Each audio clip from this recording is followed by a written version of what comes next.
Kawalan ng malinis na tubig at mataas na singil sa kuryente, dalawang kalbaryong patuloy na pinapasan ng marami. Ang mga ahensyang natasang tumugon sa mga ito, kundi man binabato ng kontrobersya, ay nababalot naman daw umano ng anomalya. May pag-asa pa bang mapawi ang uhaw at mawalang dilim sa maraming kabahayan? Ito ang Reporter's Notebook Special Report, Uhaw at Dilim.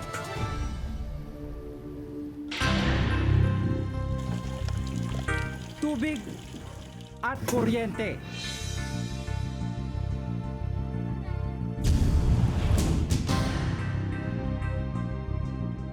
Dalawa sa pangunahin at mahalagang pangangailangan ng tao. Gayunman hanggang ngayon, marami pa ring lugar sa Pilipinas na kung hindi man uhaw sa malinis na tubig, patuloy naman ang pangangapa sa dilim.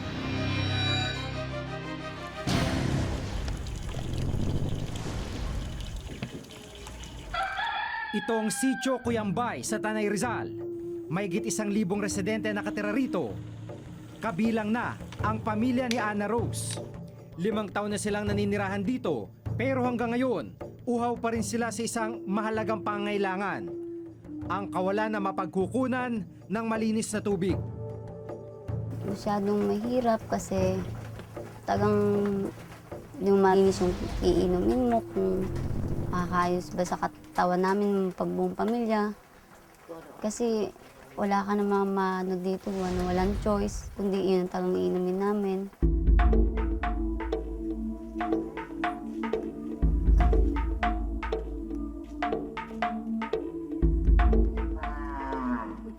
Araw-araw, mahigit 2 kilometro ang kailangang bagtasin ng panganay niyang anak na si Joanna para mag-igib ng tubig.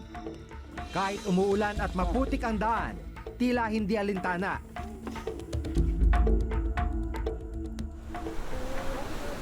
Sa sapang ito, umaasa ng inuming tubig ang mag-anak at ang marami pang residente ng Sitio Cuyambay. Iniinom niyo yan? Opo. Napansin naming hindi malinaw ang tubig mula sa sapa. Kwento ng mga bata, may mga pagkakataon daw na nakakakita rin sila ng mga dumi at basura. Pero dahil walang ibang mapagkukunan, tinitiis na lamang nila ito. Ang araw po na hindi may dumi nga po sa mga mga sapa po. Ano yung nakikita mo? Mga dumi po. Doon po sa mga sapa po. Kahit ano po iniinit po namin.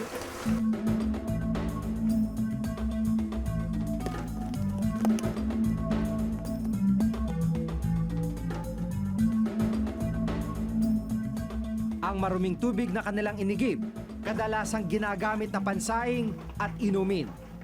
Yung tulong namin sana sa barangay na to, mabigyan kami ng malinis sa tubig. Dahil marami dito nagkakaroon ng diarrhea, hindi lang sa pamilya ko. Nakakasakit po ako, kaya hindi po ako nakakapasok. Ba't ka nagkakasakit? Paano po sa tubig po, masakit po yan. Tapos masakit po sa akin na hindi po pumapasok araw-araw. Dahil po kasi hindi po kasi ako makakatapos pagka-aral. Ayon sa Millennium Development Goal ng United Nations na itinakda upang mapabuti ang kondisyon ng mga mamamayan sa buong mundo, dapat sa taong 2015, 86.8% ng kabuuang populasyon ng bansa ang may access sa ligtas na tubig. Bagamat ayon sa Annual Poverty Indicator ng National Statistics Office noong 2008, 84% na ang may access sa ligtas na tubig sa bansa.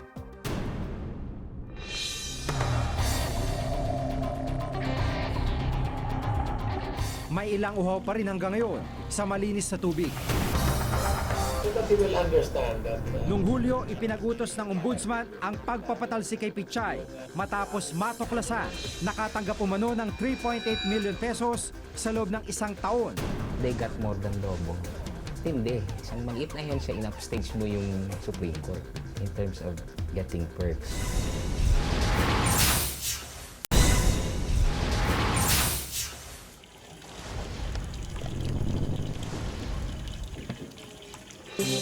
Isa sa Isa na sa mga pangunahing sagot sa pagpapalawak ng water facility sa bansa, ang Local Water Utilities Administration o LUA, isang government-owned and controlled corporation na itinatag noong 1973.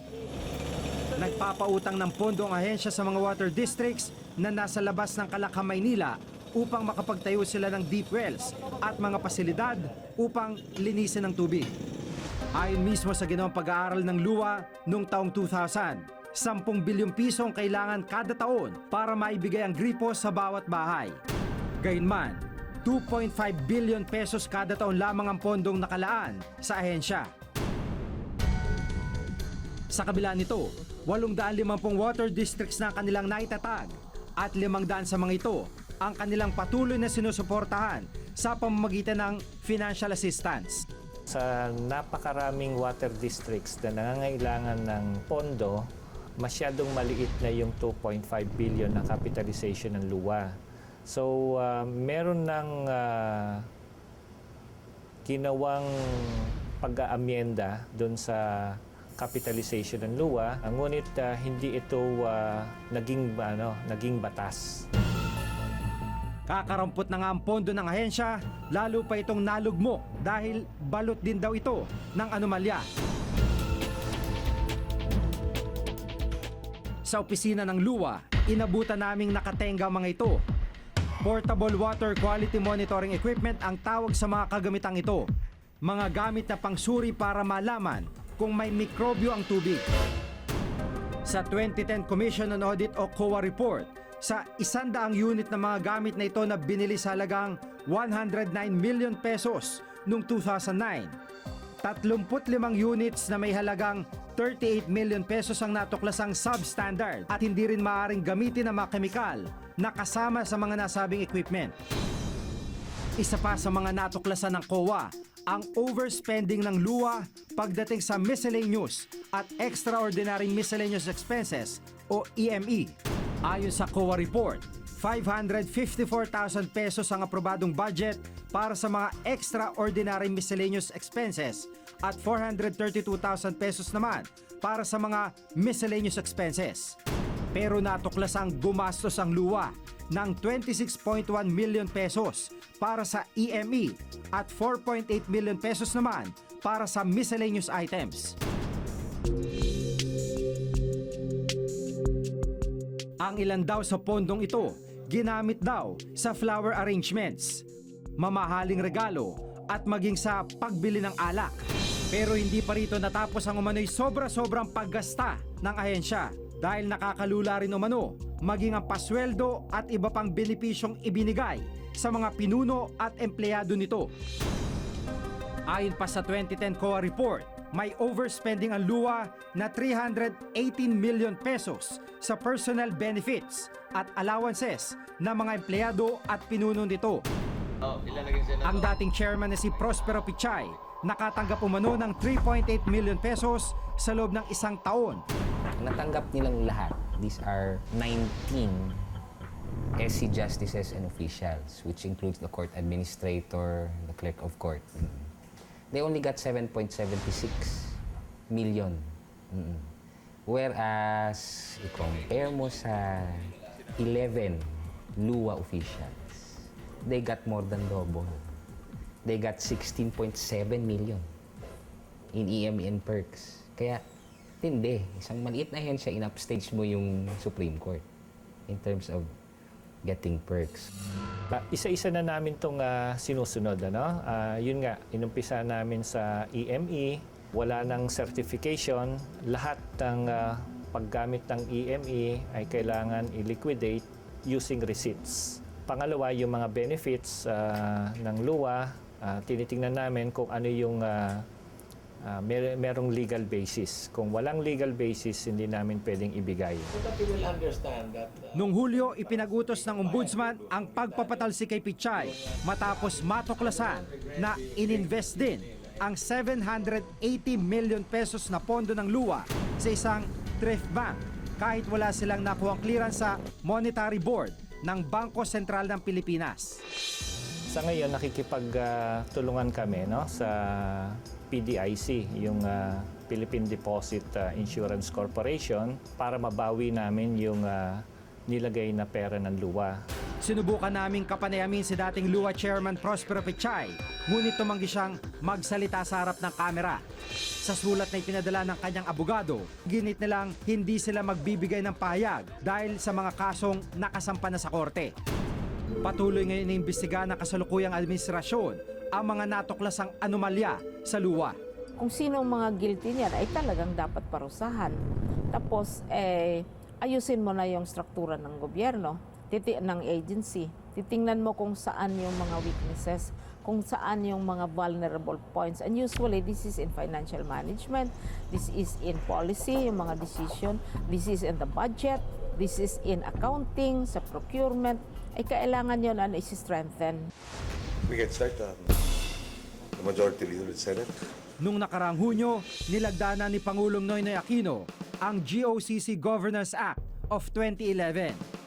Layo nitong bantayan at suriin ang lahat ng proyekto ng GOCCs at siguraduhin hindi lalabas sa mga pasweldo at benepisyo ng mga empleyado at pinuno nito. Pero maliban sa mga natuklasang anomalya, sa ahensyang tutugon sana sa kawalan ng malinis na tubig. Ang singil sa kuryente na dapat sana ay matagal ng abot kaya ng lahat, patuloy pa rin nagiging kalbaryo ng marami. Ako si Gigo Manicad at itong nakatala sa aking Reporter's Notebook. Gusto rin po namin magkailaw, kaya lang po ang pera nga lang po ang ano.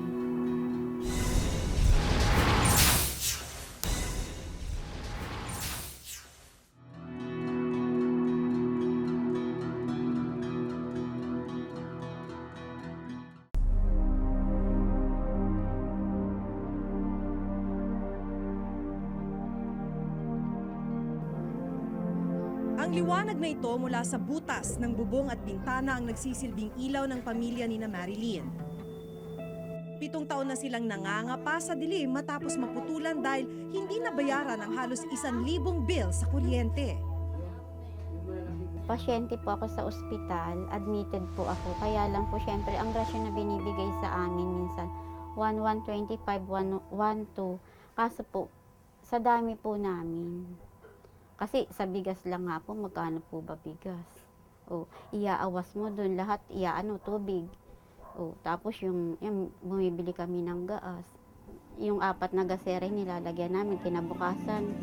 Bali pangalawang araw, kinabukasan, mabibili ka ng kusot, bibili ka ng kahoy para may pang ano ka sa... Kasi kahoy po at saka kusot ang nilulutuan namin. Pagsapit ng gabi, matinding kalbaryo ang kanilang dinaranas. Gasera ang tanging nagbibigay ng liwanag sa kanilang bahay. Nakalagay lang po sa pag kasera kasi pag baka dumikit po, masunog. Nagdadasal din po kami na hindi po kami masunugan. Ang bunsong anak niyang si Kevin na nasa 2nd year high school nagtitiis sa dilim habang nagsisikap mag-aral.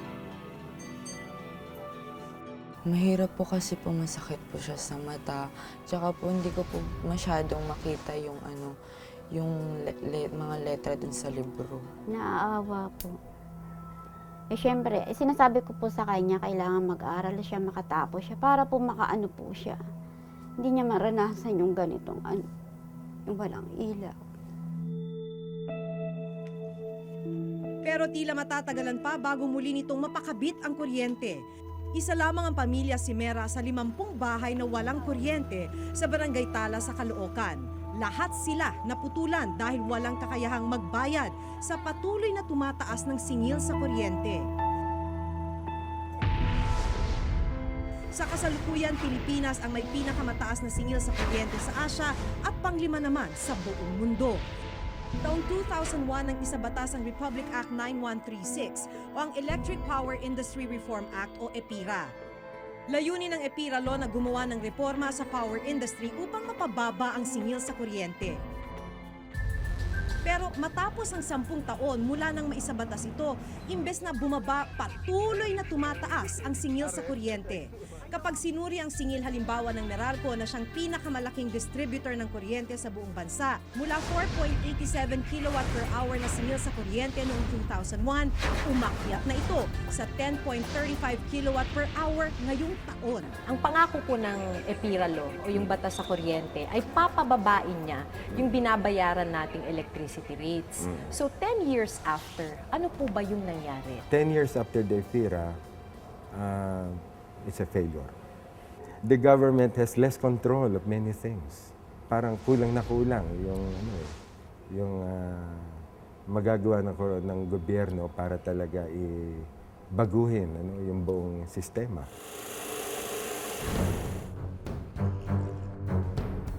Noong nakaraang buwan, ipinanukala sa Kongreso ang pagpapawalang bisa sa EPIRA Law. Sa halip, iminungkahi ang House Bill 4847 o ang pagkakaroon ng panibagong patakaran para sa mas pinaigting na reforma sa power industry. Sa harap ng patuloy na pagtaas ng kuryente, may ilang pagkakataon nang natuklasan ang sobra-sobra umanong paniningil ng Meralco. Taong 2003 nang ipag-utos ng Supreme Court na mag-refund ang Meralco ng halos 30.2 billion pesos sa mga customer nito dahil sa nakitang overcharging na 0.16 centimos sa bawat consumer nito. Habang ikinakarga rin daw sa consumer ang pagkakautang ng Meralco sa Napocor na nagkakahalaga ng 20 bilyong piso. Sa bisa naman ng kautusan ng Korte Suprema, inodit ng COA ang Meralco para sa taong 2004 at 2007. At sa inilabas na report noong 2009, natuklasan ng ilang bayarin at gastusin ng ahensya ang ipinasa sa bulsa ng consumers. Kabilang na ang 3.4 billion pesos na ginastos sa property and equipment costs. Ang 526.2 million pesos na meter creek na nagsisilbing water drainage ng Meralco. Ipinasa rin daw ng Meralco sa consumer ang 156 million para sa pagpapagawa ng parking lot ng kumpanya. Maging ang 2.4 billion pesos para sa pensyon ng mga empleyado ng Meralco, consumers rin daw ang nagbabayad.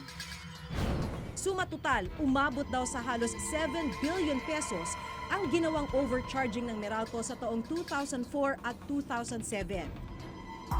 Giit naman ng NASICOR, hindi makatwiran ang mga naging aksyon ng Meralco. Yung nagninegosyo ang dapat maglabas ng pamumuhunan kasi sila yung negosyante. Pero kung yung kailangan nilang kadagdagang pamumuhunan ay hindi na silang naglalabas at ichina-charge sila sa consumers sa pamamagitan ng rate increase, talagang hindi makatarungan yan.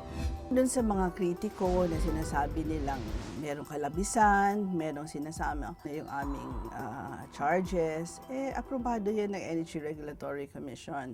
Kung yung generation charge, sunod yan sa formula ng Energy Regulatory Commission din. So siguro yung may mga pag-agam-agam, lumapit lang sa amin. Kung gusto nila, pumunta sila sa Energy Regulatory Commission. Ngayong buwan, inaprubahan ng Energy Regulatory Commission o ERC, ahensyang nagbibigay permiso o clearance sa mga distributor ng kuryente sa pagtataas ng singil, ang hiling na power hike ng Meralco. Bunsod daw ito sa pagtaas ng generation cost ng kuryente dulot ng mga nagdaang bagyo. Tataas ng 14.19 centavos per kilowatt hour ang singil sa kuryente.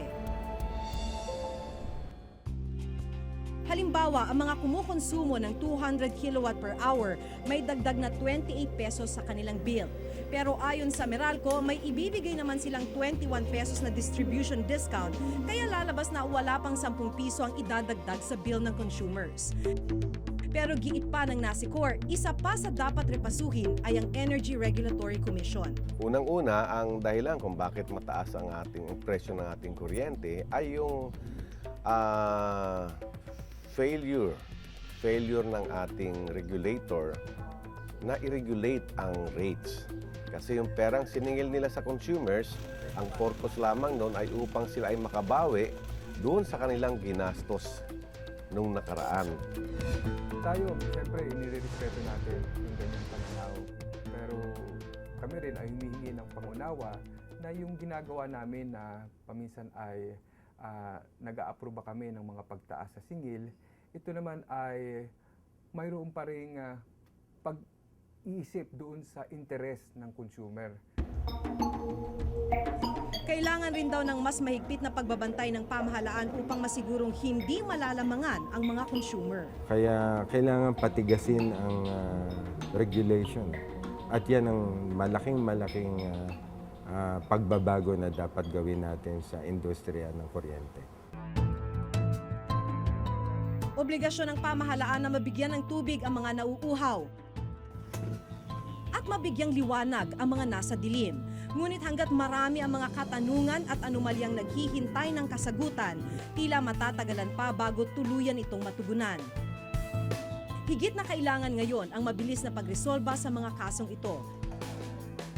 Dahil sa huli, hindi interes ng iilan ang mahalaga, kundi ang kapakanan ng nakararami. Ako si Maki Pulido at ito ang nakatala sa aming Reporter's Notebook.